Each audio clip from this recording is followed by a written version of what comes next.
पहली बार किसी प्रधानमंत्री ने हिम्मत का परिचय दिया और चुटकी बजाते हुए 3 तलाक की प्रथा को समाप्त कर दिया हम लोगों ने, बहनों भाई।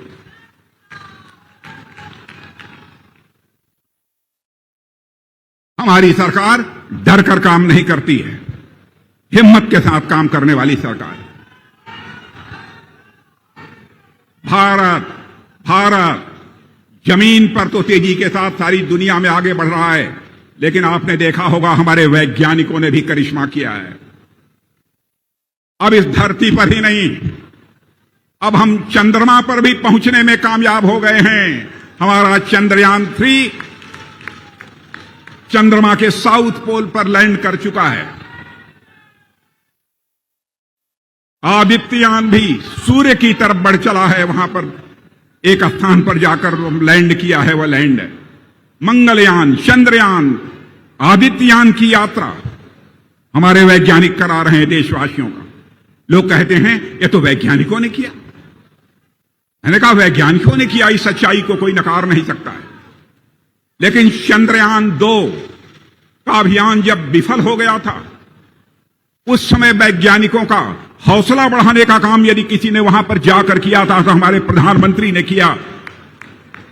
और हौसला बढ़ने के कारण ही हमारे वैज्ञानिकों ने इस चंद्रयान को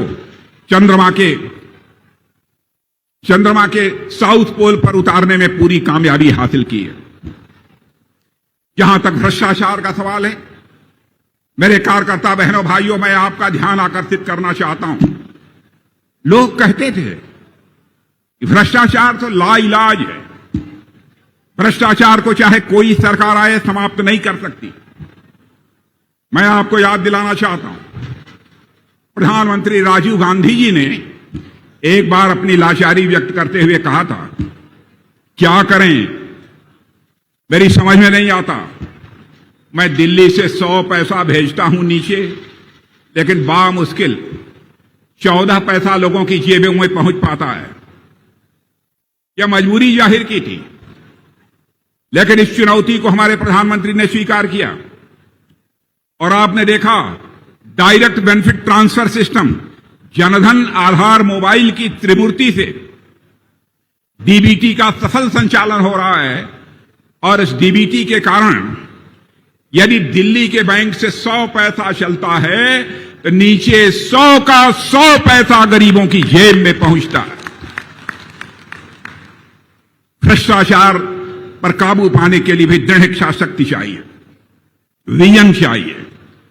हमारे प्रधानमंत्री के पास विजन भी है, मिशन भी है, और मिशन मोड से काम करने वाले हमारे प्रधानमंत्री हैं। जहां तक पहले वित्तीय घाटा, current account deficit, fiscal deficit इतनी ज्यादा हो जाती थी जैसे लगता था कि भारत दिवालिया हो जाएगा, लेकिन आज हालात पूरी तरह से बदल चुके हैं। भारत के आम नागरिक का विश्वास, मैं कह सकता हूं, इस समय ऑल टाइम हाई है बहनों भाइयों, ऑल टाइम हाई है हमारे देशवासियों का विश्वास। इंटरनेशनल मॉनेटरी फंड दुनिया ये बहुत बड़ी एक अर्थ संबंधित यह संस्था है। इंटरनेशनल मॉनेटरी फंड के सामने जाकर भारत हाथ फैलाकर बराबर याचना करता था, हमको कुछ पैसा दे दो, कुछ पैसा दे दो। जानते हैं भारत के बारे में इंटरनेशनल मॉनेटरी फंड में अब क्या धारणा बनी है? वहां की अंतर्राष्ट्रीय मुद्रा कोष की चीफ प्रमुख क्रिस्टीना जियोर्जिया ये कहती हैं कि वैश्विक विकास में भारत दुनिया की आर्थिक प्रगति का सबसे प्रमुख इंजन बनने जा रहा है। यह है भारत के विकास की गारंटी। अब इंटरनेशनल मॉनेटरी फंड का चीफ भी इस सच्चाई को कहता है। यह है भारत की हैसियत। और भारत का कद दुनिया में किस तरह से बढ़ा है क्या आप सबको मालूम होगा? रूस और यूक्रेन की लड़ाई लगभग 2 वर्षों से चल रही है। जब यह लड़ाई प्रारंभ हुई थी तो बराबर रूस की तरफ से मिसाइल्स चल रही थी। वैसे यहां की यूक्रेन की तरफ से मिसाइलें चल रही थी, बड़ी संख्या में लोग मारे जा रहे थे, ऐसी स्थिति वहां पर पैदा हो गई थी। यूक्रेन में हमारे भारत के भी कुछ बच्चे वहां पर पढ़ते हैं, जिनके बच्चे यूक्रेन के कॉलेजेज में, यूनिवर्सिटीज में पढ़ते थे। उनके माता पिता ने कहा कि मोदी जी, चाहे जैसे भी हो, हमारे जो बच्चे यूक्रेन में पढ़ते हैं उन बच्चों को आप चाहे जैसे हो बाहर निकालिए, यूक्रेन से बाहर निकालिए। हमारे प्रधानमंत्री ने टेलीफोन उठाया और रूस के राष्ट्रपति मिस्टर पुतिन से बात की, और साथ ही यूक्रेन के राष्ट्रपति मिस्टर जेलेंस्की से बात की, और साथ ही साथ उन्होंने अमेरिका के राष्ट्रपति मिस्टर बाइडेन से बात की। और बहनों भाइयों, आपको जानकर आश्चर्य हो गया होगा, रूस और यूक्रेन के बीच का युद्ध 4-4.5 घंटे के लिए रुक गया और 22,500 हमारे नौजवान जो यूक्रेन में थे वो वापस सकुशल अपने घरों को लौट आए। यह करिश्मा और कोई नहीं कर सकता है।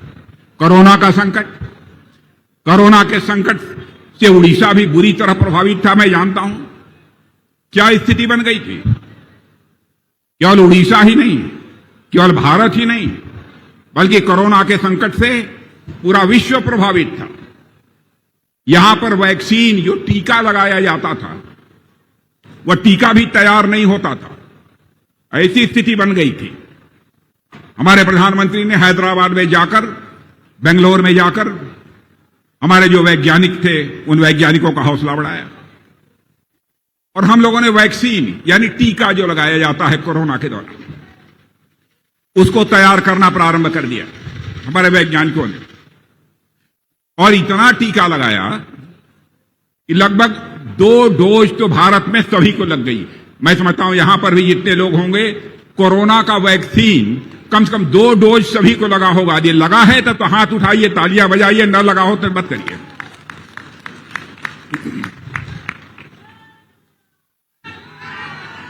और हमारे वैज्ञानिकों ने जो वैक्सीन बनाया था, केवल भारतवासियों को ही हम लोगों ने उस वैक्सीन का टीका नहीं लगवाया मेरे बहनों भाइयों, बल्कि दुनिया के 100 देशों को भी वैक्सीन मुहैया कराने का काम हमारी सरकार ने किया। यह है भारत। यदि मैं अपनी सारी उपलब्धियों की चर्चा करूं, एक बहुत लंबा समय लगेगा। सारी उपलब्धियों की एक लंबी चौड़ी हमारी फहरिस्त है। अब हमारा देश जिस तरीके से आगे बढ़ रहा है, उसमें मैं उड़ीसा के लोगों से अपील करने आया हूं कि बहनों भाइयों, अब एक इंजन की सरकार से काम नहीं चलेगा। सरकार चाहिए तो डबल इंजन की सरकार चाहिए।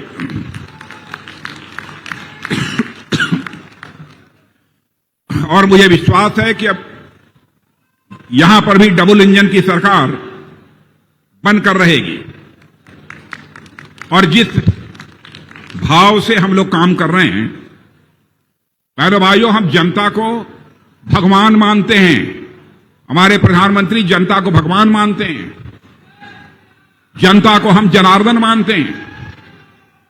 लेकिन एक कांग्रेस पार्टी है, जनता को जनार्दन नहीं मानती है, बल्कि परिवार को जनार्दन मानती है, परिवार को यह भगवान मानते हैं। यह स्थिति है। मैं रक्षा मंत्री हूं। आप लोग कहेंगे कि रक्षा के क्षेत्र में भारत क्या कर रहा है। मैं आपको बतलाना चाहता हूं, मैं देख रहा हूं कि हमारे पूर्व सैनिक भी कुछ यहां बैठे हैं। मैं अपने पूर्व सैनिकों का भी अभिनंदन करना चाहता हूं। भारत की सीमाओं की सुरक्षा में जो उनका योगदान रहा है, हमारे पूर्व सैनिकों के अभिनंदन में भी तालियां बजाकर एक बार स्वागत किया जाना चाहिए मेरे दोस्तों।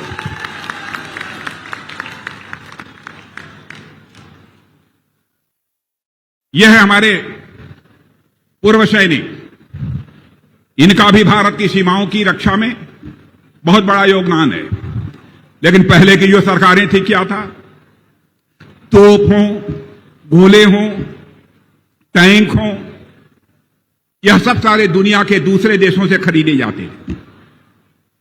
वहां से हम आयात करते थे। मिसाइल हो, लेकिन हमारे प्रधानमंत्री ने कहा कि हम सबको आत्मनिर्भर बनने की जरूरत है। हम सभी को आत्मनिर्भर बनने की जरूरत है। और आप लोगों को जानकर खुशी होगी, अब भारत जो दुनिया में नंबर 1 देश था रक्षा से संबंधित सारी सामग्री को आयात करने के मामले में,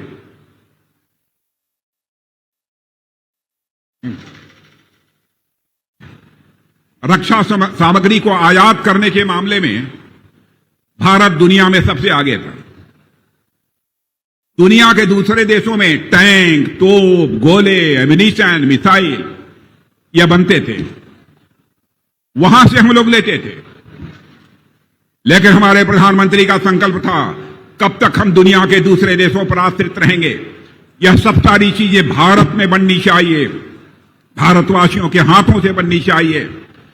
इस मामले में भी भारत आत्मनिर्भर होना चाहिए।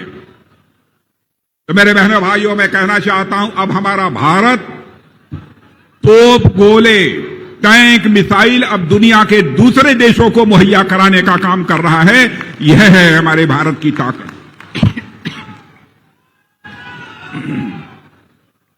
हमारी सरकार ने सड़कों के ऊपर, यह स्ट्रीट वेंडर कहा जाता है, उनकी भी चिंता की है।